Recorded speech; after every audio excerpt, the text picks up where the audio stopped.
Hi everybody. It is Friday and it is 5:49 p.m. and today is the 26th day of July 2013 and I am still this week in Lake Panasoffkee, Florida, which is Central Florida, just west of Orlando. Um uh Friday also means yesterday was Thursday. And what do we have on Thursdays? We have our Powercast. The Gospel Revolution Powercast, and yesterday's show was entitled The Scandal of Freedom. I should remember these titles because I'm the one who gives the show the title. Um, the thing that really stood out to me yesterday, of course, was what Mike and Barris were talking about when they were talking about how freedom is literally scandalous to religious people. And most religious people I know, and even people who are loving this gospel, they're hearing it for the first time, and it's resonating with them, and even in their own process of realizing that they're in the process of a paradigm shift. The freedom can be a little scary, and so if freedom is scandalous to the religious mind, then wouldn't something scandalous also come with consequences? Um, and so I was tossing it around in my head today, and actually I got a phone call, and that's where it kind of came up in my head, where the thought occurred to me. Um, uh, what I was talking about was the consequences of freedom. So let's see if I can pull this all together in this video. What's going through my head, because it's actually, I don't have it totally pieced together. I know by my gut what I want to say. I just wonder if I can find the words for it.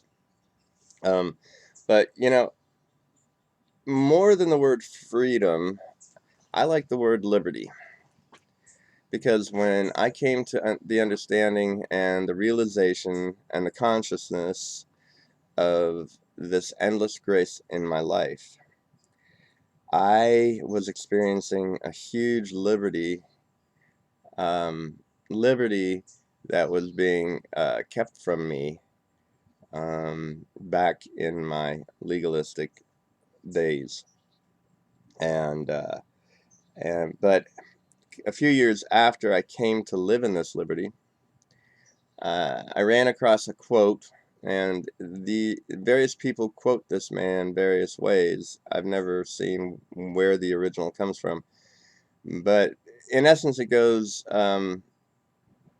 Anyone who would sacrifice liberty for the sake of security deserves neither. That's a quote attributed to Benjamin Franklin. And the first time I came across that quote, and I'm sure it wasn't worded exactly like that, but very, very close, um, it just so resonated with me. It's like that guy understood liberty. I'm so glad he was involved with the founding of this country.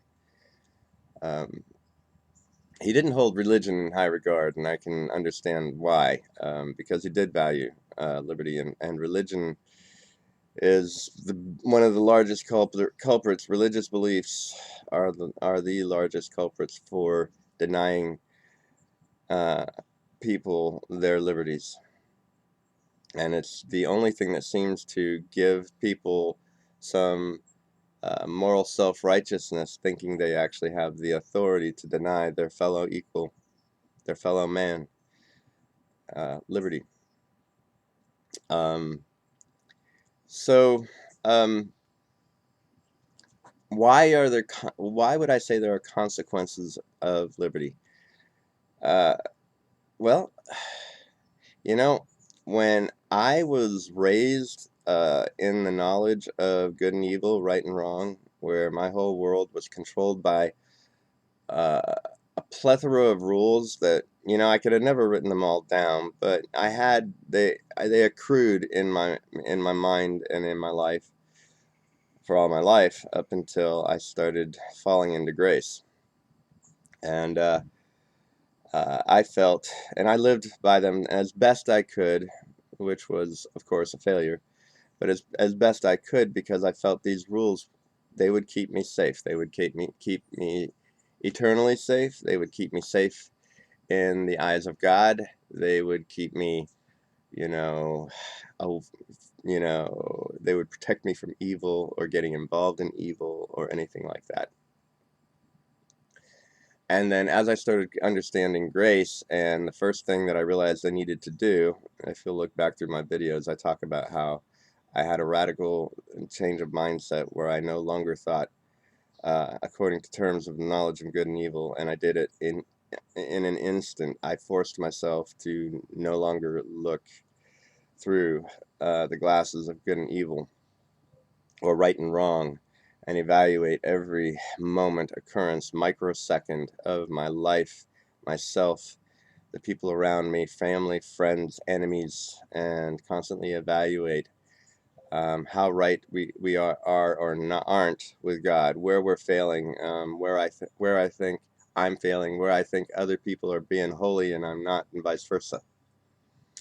And boy, I'll tell you, it took some effort because I thought that way all my life, and all of a sudden I was going to adopt a no thinking like that, and I decided to adopt this instead, looking at every microsecond in my life going forward in the now, not 10 seconds ahead, 10 minutes, 10 days, 10 weeks, 10 months, or 10 seconds, minutes, days, weeks, or months, or years to the past either. I lived in the now, and I was going to just look at everything with new eyes and see for myself what I thought of it without using a measuring stick of how good or bad it was, or me, or people.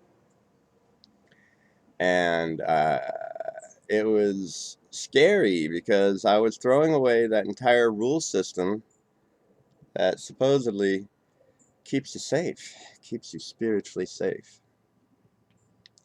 And so you're thinking you're about to jump off of a cliff, and when you're taught legalistic things, that there are consequences, and if you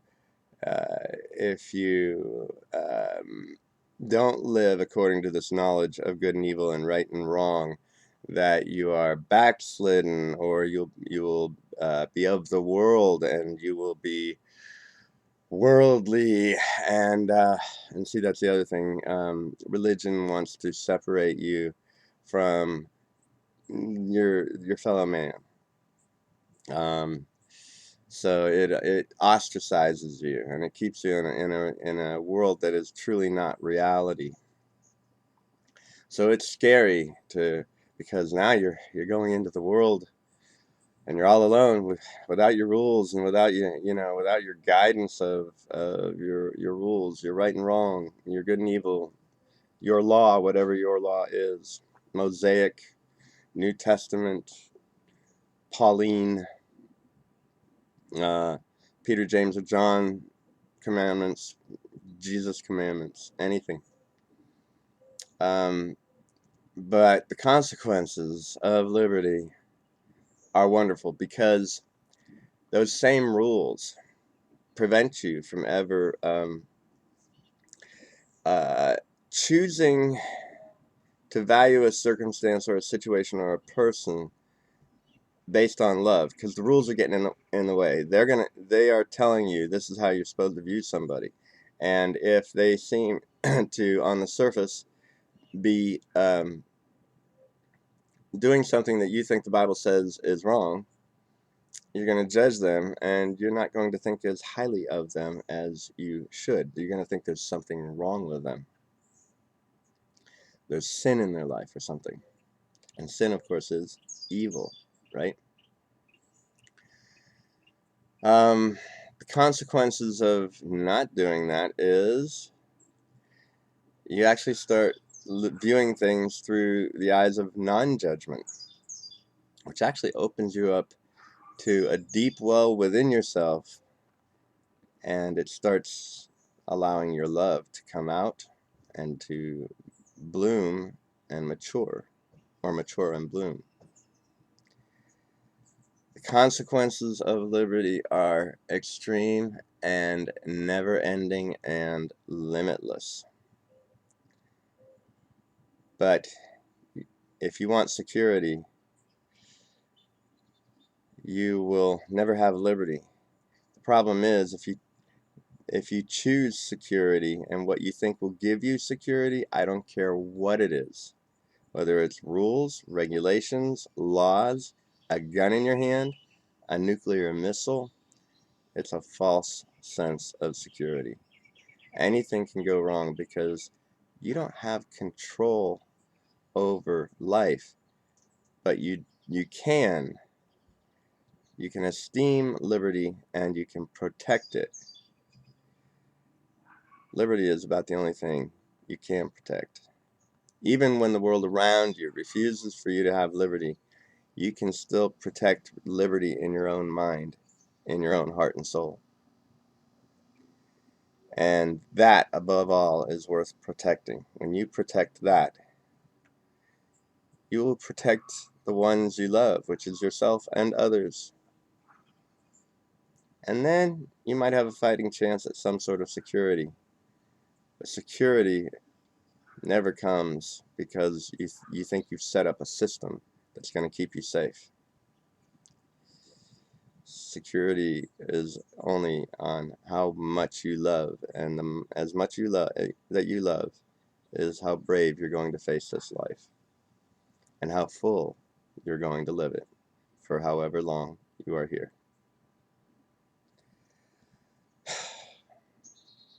Take a jump off a cliff for liberty and leave your security behind. I love you all, and have a great weekend.